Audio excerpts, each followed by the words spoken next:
Now, Mr. I do what I want, so sue me Obama is requesting even more taxpayer dollars to fix this manufactured crisis, just like he did with Obamacare. Remember how healthcare.gov was only supposed to cost a measly $93 million, and then it ended up costing upwards of $600 million to fix all of those glitches? Well, that's exactly what's happening here. This is Obama. He needs more taxpayer dollars to help slap a Band-Aid on the border and fix the problem that is largely due to his failed policies. Originally, we were hearing that he was going to be requesting about $2 billion. Well, today the president has asked for $3.7 billion in emergency funding to deal with this influx. Now, the funds will be allocated to send more immigration judges to the southern border, build additional detention facilities, and add Border Patrol agents. Now, presumably, the resources are going to be used to speed up the deportation process. But if deportation and border security issues were the main concern, then why have ICE agents been reporting that they have been giving stand-down orders? Now, Liberty News' Eric Odom, who is currently there in Murrieta, California, along with our reporters who are on the ground, he is saying that an ICE employee who lives in Orange County told him the Obama administration has furloughed Murrieta, LA area ICE agents full-time until further notice, but that the agents would continue to receive full pay. Now, one would think that any ICE agents still being paid full-time would be deployed to actually assist the U.S. in its fight against this foreign invasion of the interior United States, and especially in light of the controversial fight that's happening there between the federal government and the citizens of Murrieta.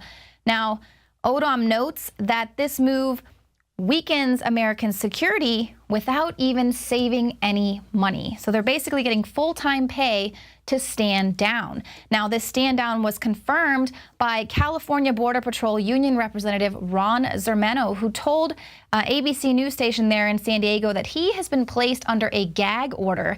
And this was in an attempt to avoid any negative news getting out about the state of the southern border.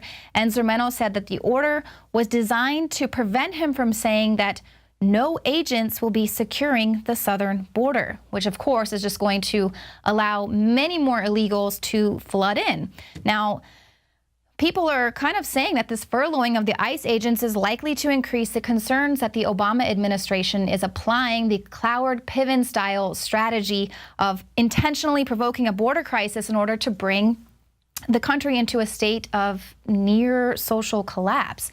And of course, this is a situation that would mandate a draconian state prevention. And this is what we've been saying. And of course, it's not only to help bring up that Democratic voting base, but it is to bring in martial law and to have everyone asking for the state to protect them. That's why it kind of frightens me that everyone wants to send the National Guard and everything to secure the borders, because, yeah, it might be keeping people out, but it's also keeping us in. Now, Obama here, he's asking for more money so that he can secure the border while furloughing these ICE agents. Of course, this is typical Obama administration hypocrisy. Now, it's this hypocrisy that is likely the reason that the Laredo, Texas mayor, Raul Salinas, says there's no way he's going to be using his taxpayer dollars to give aid to these illegals. Now, he said there's simply no feasible way for his town to cover these expenses. They're going to be associated with sheltering and providing buses for this influx. Is going to be passing right through Laredo, Texas. That's kind of where they stop to get food and shower and all of these things. Well, Salinas is saying our bus stations are full, and currently it's faith-based organizations that are bearing the economic burdens. And what's going to happen when the faith organizations run out of money? The burden will be on cities. Now, the border city of McAllen, Texas, spent more than $70,000 in June providing for immigrants. We've also reported on Falfurrias, Texas, who is bankrupt from having to bury a lot of the illegal immigrants that they're finding there. Now, the mayor says that he's not going to raise taxes on his citizens for a problem that's needing to be addressed at the federal level. Now, remember that nearly $4 billion that Obama requested today to go ahead and fix this? Mayor Salinas suspected nowhere In this budget, does it allow for the fiscal reimbursement of towns which have weathered the financial brunt of this orchestrated crisis?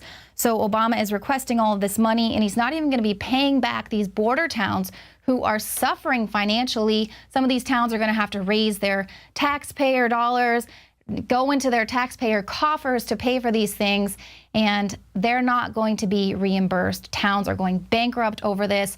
Meanwhile, President Obama is having $35,000 a plate fundraising parties here and refusing to go and actually visit the border. So that is infuriating, of course.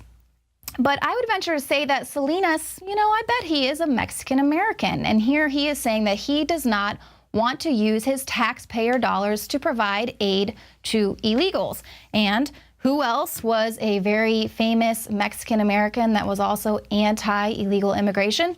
Cesar Chavez. That is right. He was a very famous civil rights activist and pretty outspoken on being against illegal immigrations. He knew that it would drive down wages, and of course it would undermine the efforts of those who had immigrated here legally and for the farm workers that he was fighting so hard to protect and to ensure their rights here.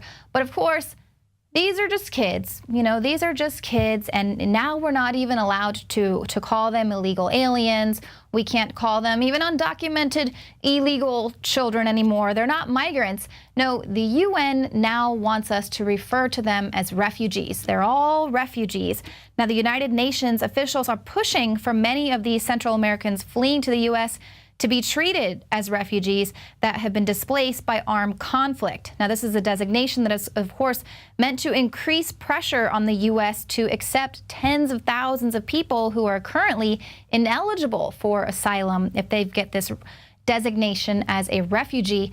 But again, we have been reporting on the fact that not all of these kids are so sweet and innocent as the media is trying to portray. And what happens when Americans need to flee armed conflict?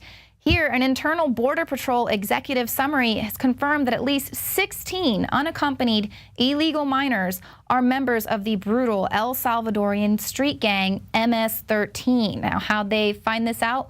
Well, gang members left graffiti on the walls of the Nogales Border Patrol Processing Center, which suggested that they had ties to this organization. So you can see here how much they appreciate and respect the fact that they're being taken in, given food, clothing, and shelter here in America. And how do they show their thanks? They are graffitiing up the walls and showing their gang affiliation. And of course, this graffiti is just a small glimpse into what we can expect seeing here on our streets. This is Alex Jones for InfoWarsLife.com. The latest in preparedness is now here. An electrically stabilized colloidal silver solution that can be added to both your home cabinet and preparedness pack alike. Concentrated to 30 parts per million in what has been dubbed the survival silver solution. And it's entirely free of toxic artificial additives that are loaded into many products. Purchase your bottle of InfoWarsLife.com Silver Bullet Colloidal Silver today and find other amazing supplements at InfoWarsLife.com.